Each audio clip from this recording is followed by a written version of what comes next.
All right, guys, welcome back to the Bryce Bible Podcast. Today, we're talking about suffering, a thing that affects every single person, and a thing that a lot of us don't think about or talk about because it's not the fun and flashy topic.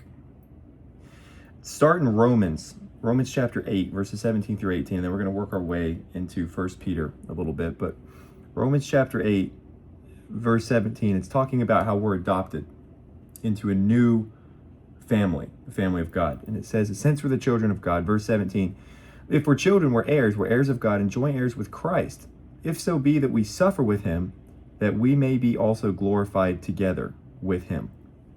Verse 18, for I reckon, very significant, we'll come back to that in a minute, I reckon that the sufferings of this present time are not worthy to be compared with the glory which shall be revealed in us.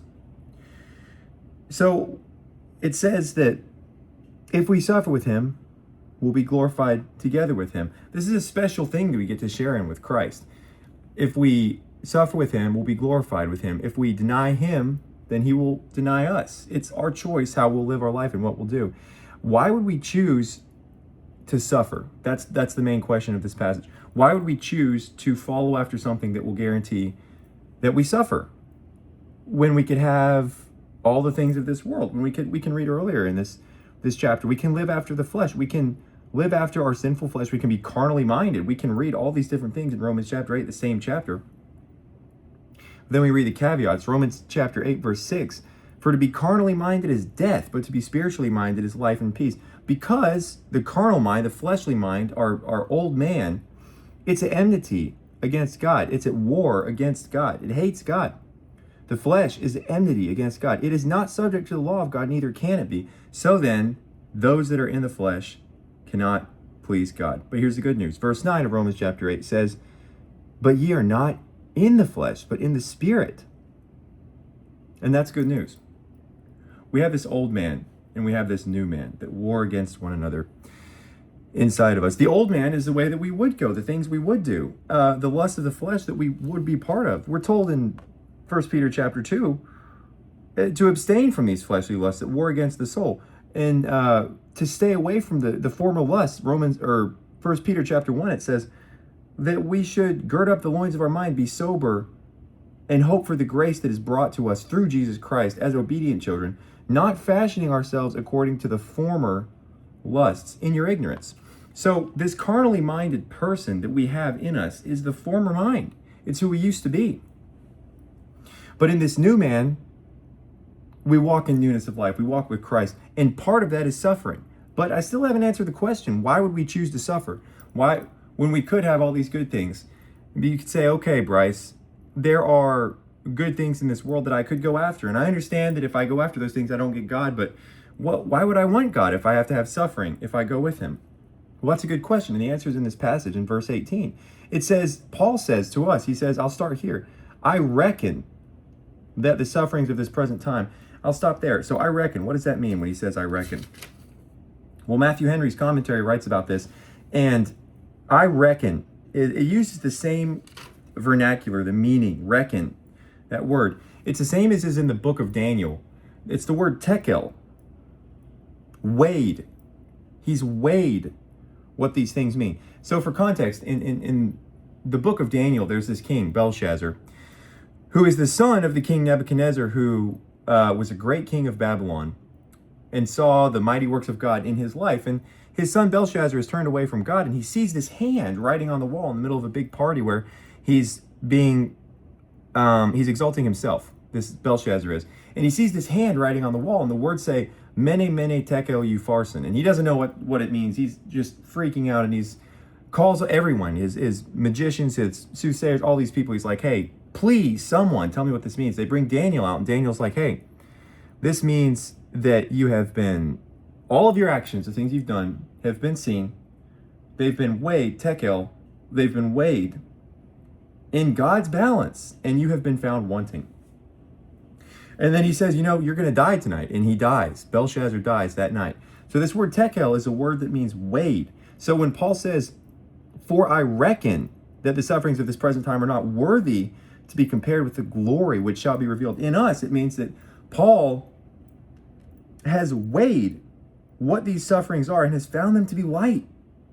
The sufferings of this present time are found to be light. And if you want to ask a person that knows about suffering, the right person to ask is Paul. Because Paul, in other parts of his epistles he writes, he goes into the different things he went through. He was shipwrecked, he was persecuted, he was put in prison. Eventually he was beheaded, he was beaten with a whip between, like, almost to the point of death, like 3 or 4 different times. They had this belief that if they beat someone with a whip 40 times, the whip they used, they would die. And he got beaten 39 times, multiple times. So he was almost dead multiple times. I mean, the stuff Paul went through was ridiculous. And after going through all these things, being imprisoned, on the verge of death, he writes that his calculation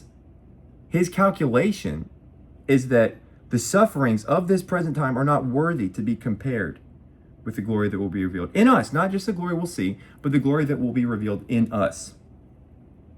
So what does this mean? It means that he has summed the ramifications, or as Matthew Henry puts it, the disbursement, which basically is the payment. So the ramifications, the payment of suffering in this present moment, and finds they come to very little. These things are small. They're sufferings of the present time. They're weighed in the balance and found to be light. The sufferings that we endure, the sufferings that we go through. And I'll come back in a moment to the different sufferings that we can go through, because we still do suffer, even though we're not in the same way as the Christians of old. We do still suffer. Secondly, in this verse, Romans 8, verse 18, Paul then sums up what is secured to us by Christ in the glory that shall be revealed in us. So everything that we will become, everything that we will be, he sums it up, and he finds that this is an infinite sum. It transcends all conception.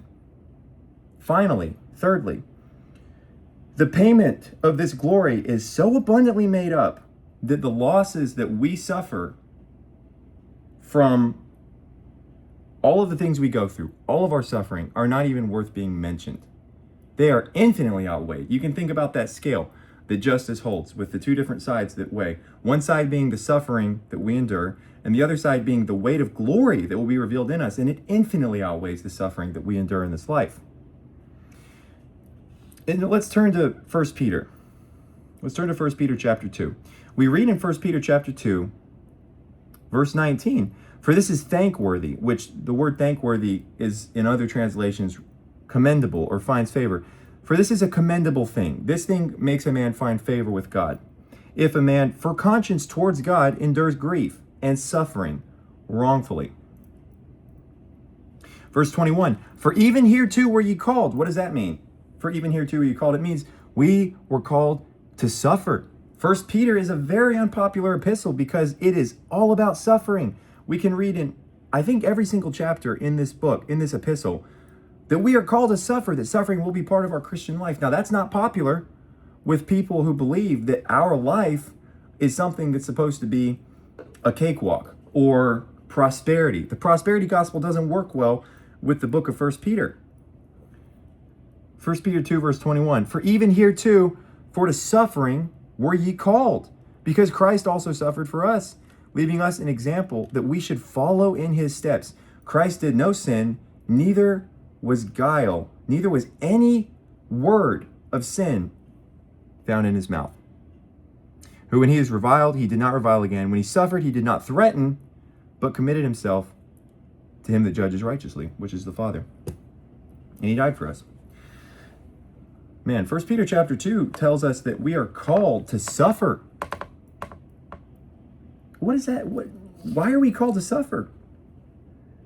Why do we have to suffer? Well, again, it's a communion. It's a thing we get to enter into with Christ and be in the same way that he was. Now, there's no way that we'll ever be able to come close to what Christ did for us, but Christ is beforehand with us in the suffering that he endured for us, which means that Christ suffered the ultimate punishment, which was death on the cross for our sins.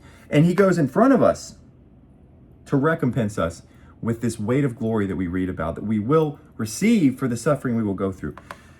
And now back to the point from earlier, what is the suffering that we go through in these modern times? In the old times, in the time Peter was writing this, a main reason why Peter was writing this exact epistle was he was writing it to people who were literally being thrown in the Colosseum and eaten by wild animals. So we don't have to go through that. Praise the Lord. In America, we don't have to go through that. The persecution and suffering we endure is a totally different kind that existed in some ways in this time, but also did not exist in these times.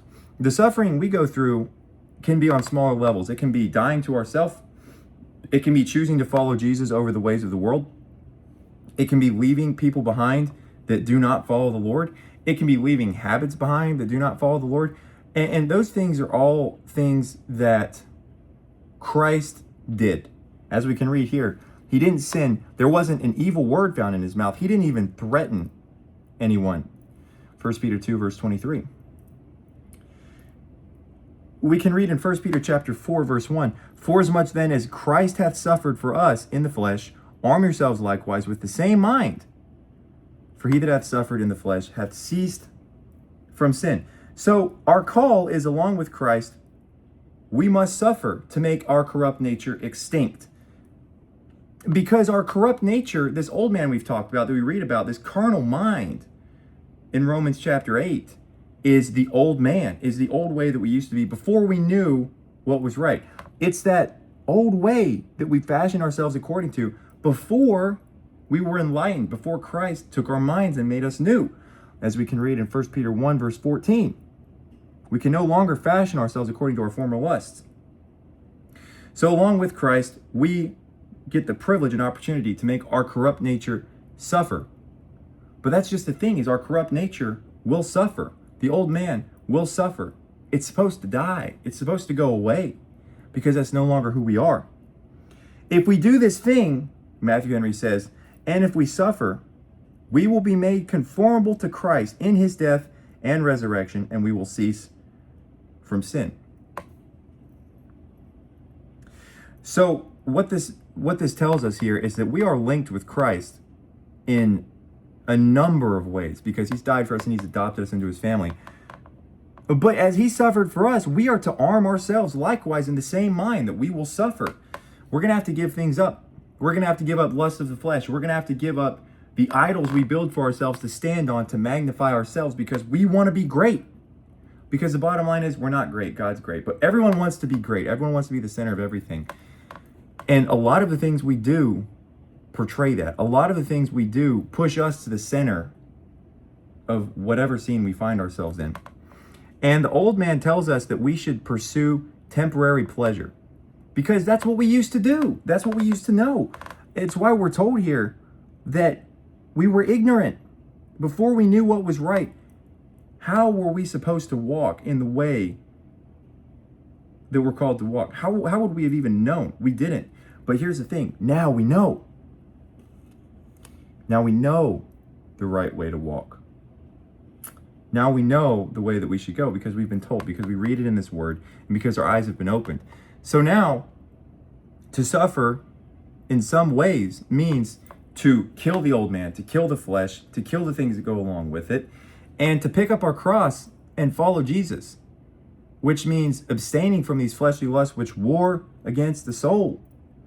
The fleshly lust, the pleasures of the moment go along with the old man, and they fight against this new man and try to take away the joy of our salvation because we've been plugged into a new source. Now we can read in Psalm 1, "Blessed is the man that walks not according to the counsel of the wicked." He doesn't sit in the seat of the scorner. He doesn't do the things he shouldn't, but his delight is in the law of the Lord. And why that's so significant is because this man is no longer plugged into the evil, into the wicked. He doesn't just begrudgingly do what is right, but his delight is in the law of the Lord. He is now directed to walk in a new way, which is the way of the Lord. And like I said earlier, this new walk that we walk in is not a sunshine and rainbows kind of walk. We are literally told, "For hereunto were you called," because Christ has suffered for us, leaving us an example that we should follow in his steps. We will suffer. We are told that this Christian life is a life of suffering. But what would you rather have? Would you rather have a life of temporary pleasures, and when you're on your deathbed and your time is out, you've wasted your life, and you finally see the truth, and you realize that everything you lived for has been vanity, has been a bag of wind, has been nothing, like Solomon talks about, all of the pleasures of this world being worth nothing? Or would you rather go through as Paul terms it, a temporary light affliction.